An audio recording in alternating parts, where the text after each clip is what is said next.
Welcome to episode 54 of the Feed Your Soul with Kim podcast. Today our topic is the Holiday Trifecta 2020, the pandemic edition. Every year I talk about the Holiday Trifecta, which is the time between October 1st and January 1st, and how there's such a focus on food. Well, there's a coronavirus pandemic going on right now, and what are we all going to do? We're going to talk about how to look at food differently over this in particular holiday time and come up with a plan to help you really thrive over this time. Let's get started.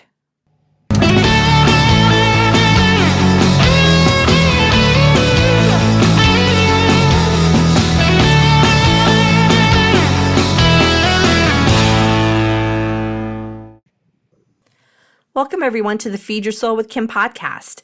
I'm Kim McLaughlin and I am your host. I am a psychotherapist, author, blogger, and speaker. I help people when they're feeling frustrated, overwhelmed, and overloaded, and it shows up in overeating. And this is the time of year that I talk about what I call the Holiday Trifecta. Every year I talk about this with my clients. I've talked about this in other podcasts. And I wanted to redo it this year because we're in a pandemic. I actually re-listened to the Holiday Trifecta podcast from last year, and I have it linked in the show notes because it's really good. It really does talk about all the things that go on during the Holiday Trifecta, but this year is super different. We have the coronavirus. We are in increasing numbers, at least in my county, and there's looking to be more lockdowns in terms of restricting people and where they can go and what businesses are open. So I thought we should really have the Holiday Trifecta, the pandemic edition, not to scare everybody, but let's be honest, it's different this year and the holidays are going to be different. I actually didn't even think about doing a podcast on the Holiday Trifecta until just the other day because I realized or consciously thought about how different it is from last year.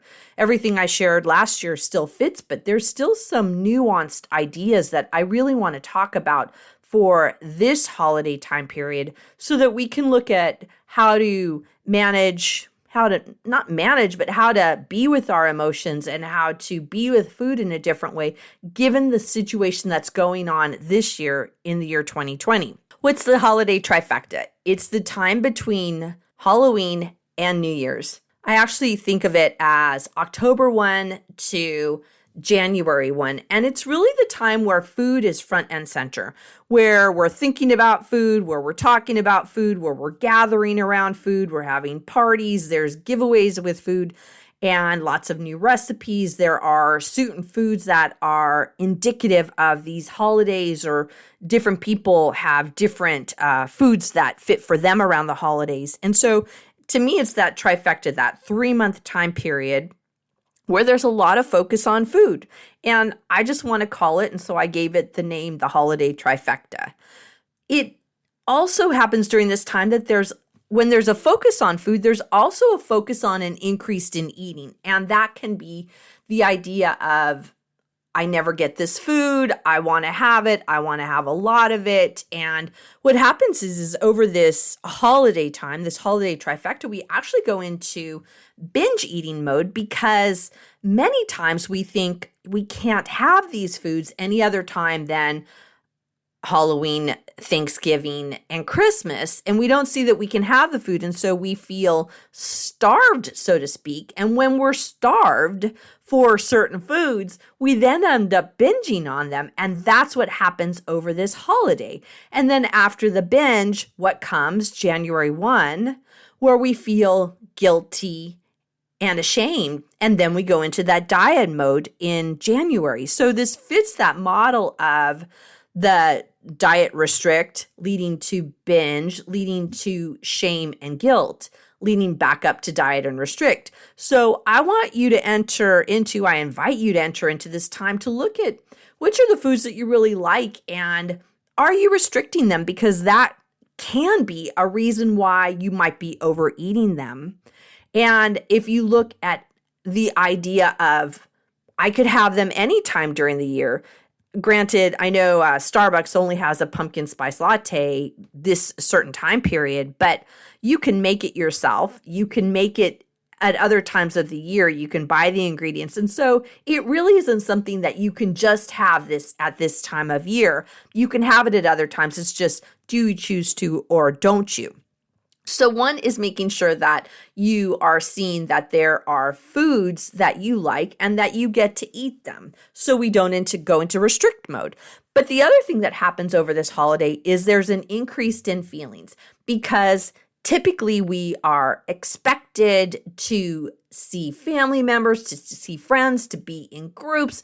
And sometimes there are places we actually don't want to be. There are people that we don't necessarily want to see.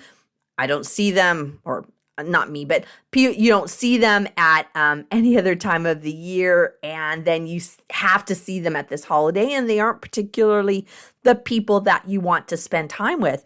And so we can feel stressed and anxious about seeing these people that you might feel uncomfortable with, and you think, well, you have to see them at this time of year because it's expected.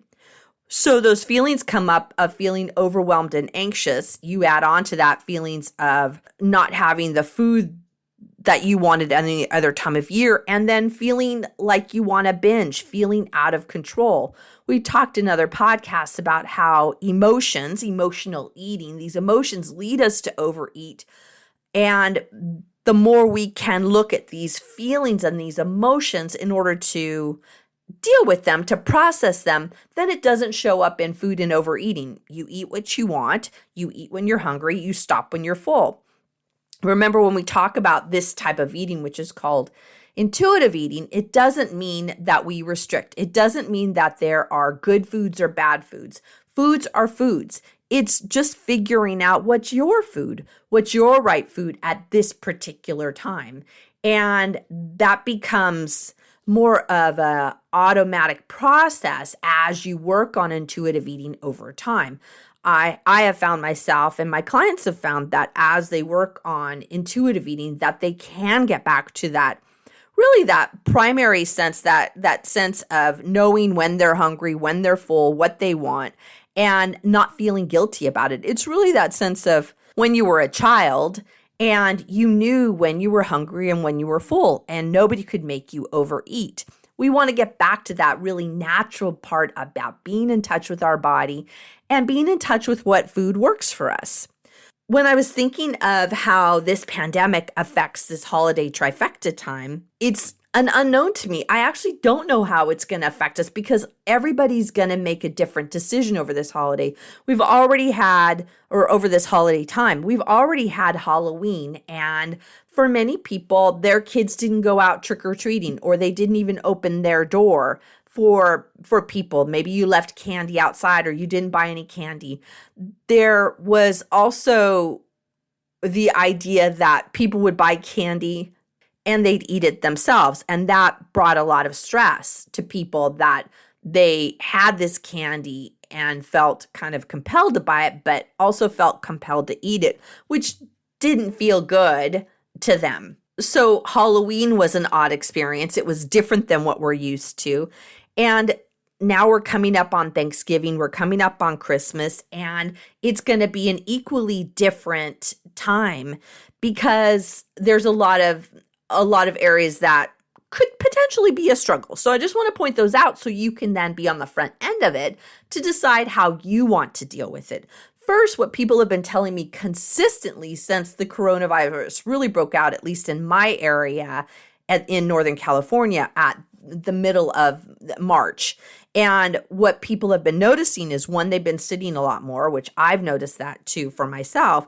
And also feels like more struggle with food, because there's food in the house, and people have been thinking, clients have told me that they feel afraid to have food in the house because they're afraid that they're going to eat it. So that's one of the things that this pandemic has brought on. Also, we've been working at home, which means we've been closer to the food and also closer to feeling anxious and overwhelmed. And so the food seems to show up more for us. But I want to talk more specifically about Thanksgiving and this holiday that's coming up pretty quickly, because I don't know what you're going to do. And literally, I don't know what my family's going to do either, because there are questions about, are there lockdowns in our cities? The requests from local government about how we handle this pandemic. Can we visit each other? Do we need to keep distance from each other? I hear a lot in the news talking about, if you're going to go see people, sit outside or sit with a mask. And there's a lot of questions people are having about what do they want to do and what do they feel comfortable with. And even beyond that, it's not even necessarily what you feel comfortable with, but what is the people you want to see feel comfortable with? There have been a lot of people I know that have not spent time with their loved ones, with their family members, because they have felt really concerned about the coronavirus, about catching it and or giving it. And so they've made really strict rules for themselves that they don't want to visit. And what I found is that, and actually every client that I have, I will ask them specifically, so what's your rules of engagement? What's your family going to do? Or what do you think is the right thing? Because really for everybody, they get to make their own decision. And we're coming up on a time for Thanksgiving. I don't know about you, but I feel nervous about it because I'm not sure what we're going to do. I'm not sure how it's going to go. And what I do know is that it will be completely different than any other Thanksgiving we've had in the past. Hi, everyone. This is Kim, and my book is out. Feed Your Soul, Nourish Your Life, a 6-step system to peace with food is live. I recommend you get it. It has all my 6 components of feeding your soul, as well as my own story. Pick it up now. You can find it on my website at feedyoursoulunlimited.com. Thanks. So since we know it's going to be different, I think we need to get into some wonderings about what can we start doing that's going to feel empowering, coming from a place of empowerment rather than a place of despair or victimhood. And I thought about that, and I thought about that for myself, and I wanted to bring it up for all of you because I think some of the ideas that I've come up with are things that actually could be quite interesting doables for you to move through this holiday trifecta time while we're in the midst of a pandemic. The first thing I thought of is over this holiday time is maybe it's a good time to create new routines. Find out how you might do this differently. Like I said, we might not be visiting other people and staying home. And so there's this new routine. One of the things I've been thinking of is that my family's tradition is we go run a race for the hungry. And we've been doing it every year. Oh my gosh, it's probably been 15 years. We've been doing this unless we're out of town. We don't. So that's not happening this year. We're actually signed up for the virtual version of the race. And I think what we're going to do is on Thanksgiving morning, in honor of the race, is we'll probably go down to the race site and we'll do the race ourselves. And we will go what am I doing? I think I'm doing a 5K.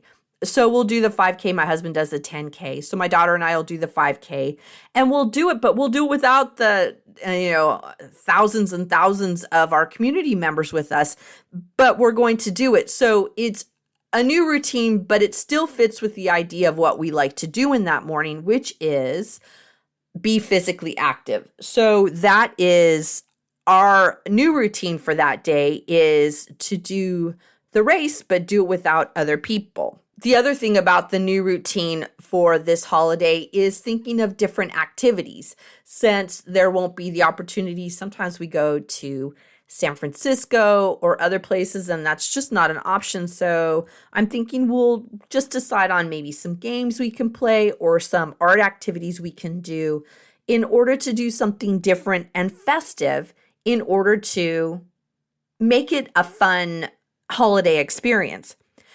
The other thing I thought of in order of how to move through this holiday trifecta and the pandemic is to create new opportunities. What are the new things we could do? And I had thought of that in terms of maybe that means we might have a different kind of meal. There's a Thanksgiving meal that we have on Thanksgiving Day that my family's used to. Maybe we change it up and maybe we do something a little different. And I'm not sure what that's going to look like. I have to talk with my immediate family about that to see what they might be into doing. So this is the opportunity to talk with your immediate family, the people around you, or if you're by yourself, have this conversation with yourself about what are some new opportunities. I suspect for my immediate family that it will be something physically active where we take a hike or we go somewhere new where we can experience something different in order to make this time fun and enjoyable. But that might not always work for you. And I really honor that people are having different kinds of experience and that this pandemic has gone on for a very long time and we're all over it and want to be done with it. But the truth is that it really is still occurring and we need to take some kind of inner reflection on what's going on. And what I thought about with that is that I think it's going to be important over this holiday trifecta time is to notice any resentment, any anger, any anxiety, and to really notice them and call them out for what they are. This time has been tough on everybody worldwide. We've all experienced this pandemic together, and truthfully, each person has had it in a different way, but it has been a universal experience for people that have led to a lot of feelings. And when I think about feelings, I think about how when we stay deep in these feelings and don't move them out of us, we end up eating over it. So I want to avoid that. So this could be a great time to take out your journal and start noticing any resentment, notice any anger, notice any anxiety, and really put them to paper and talk about what the resentment, the anger, and the anxiety means to you, and what is it that you feel upset about, and really put it to paper in order to begin to release it. We can't let these things go until we notice that they're there. And I think these are going to be the three feelings that are going to be most present with people is resentment, anxiety, and anger. Sometimes there's overwhelm, and also I found that there's depression that's going on too. So actually you could add those to the mix if those fit for you. But notice the feelings that are going on in you. Take a deep breath and have that inner connection with yourself in order to determine what feeling is going on. And then really have this inner check, this intuitive inner check of what do I need to do with this feeling? Lastly, I want to encourage you to get support. This pandemic has been tough. It's been tough on everyone, as I've said earlier. You all know this. I'm not telling you something new. But this is really the time we need to start getting our support system put back in place. I've found a lot of people, me included, have been a little bit more isolating than we'd like to be because we're not out and about with other people. But you got to have social contact and talk to people. I know that there's Zoom fatigue going on and a lot of resentment and anger about having to do virtual conversations with people. Find a way to get support. I don't care how you do it, but it's really important to do it. There is the phone, there is Zoom, there is FaceTime, but also there is texting. There's also having a distance walk with somebody, have them apart from you, but you're together having a conversation with each other. You could write a letter. That's a super old school way to have a conversation with people. And I got to say, everybody loves to get a letter. Make it your business to write a letter a day to people that you know and love and care about. I promise you, they will love getting a letter from you. Another thing you can do to get support is you can join my Facebook group. Feed Your Soul Community is a really loving, caring Facebook group where we talk about things related to emotions, food, feeling helpful to each other, and giving support that can really help get you through the day, and also feeling in a way that helps you feel more enlivened and feel more empowered. And that is what I'm all about. As we always do on each of these podcasts, we talk about doables. I always talk about how, we can have understanding about what's going on, but unless we have some little bit of action, some little step towards something, we can't get the full effect of it, because we then embody that change by doing something different. So I really encourage you to think back on what we've talked on today about the holiday trifecta and see what fits for you.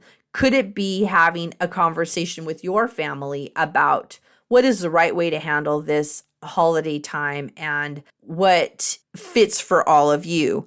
See if there's a way to develop a new routine. See if there's something new you might add. That can make it really fun.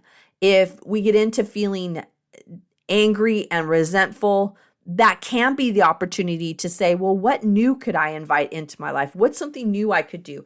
I know we've been in this holiday or in this pandemic for a long time, but you put your thinking cap on and start wondering, what could you do that might be fun and a little bit different to give you a new routine, to give you a new opportunity in order to come at this time period different. It actually could be a win. I'm going to say it. This could be a win for everybody to have a new routine, a new way of engaging with Thanksgiving and Christmas, and do it in a way that fits for you. Lastly, no matter what, make sure you're seeking support. Get to talking with other people. Talk about how you're feeling and talk about what's going on. It's so helpful. We are social creatures and we need to be social with each other, even during a time of a pandemic when we're asked to not be in physical proximity of other people. So get yourself some support. I hope that this was helpful for you. I hope you have some new ideas. I'd love for you to join our Feed Your Soul Community Facebook group. Give me some ideas about what you're doing. I always love to hear what new opportunities people are doing, how they're handling this holiday trifecta pandemic edition in a different way, because I can use more tools in my toolbox. I look forward to talking with you next week. Please know that I'm rooting for you, and I wish you peace with food and peace with this holiday. Bye. Thank you for joining us on the Feed Your Soul with Kim podcast. We come to you every Monday with fresh new ideas to help you end emotional eating and put food in its proper place as nourishment. Please be sure to subscribe to this podcast and review it and let us know what you think. Thank you for joining us.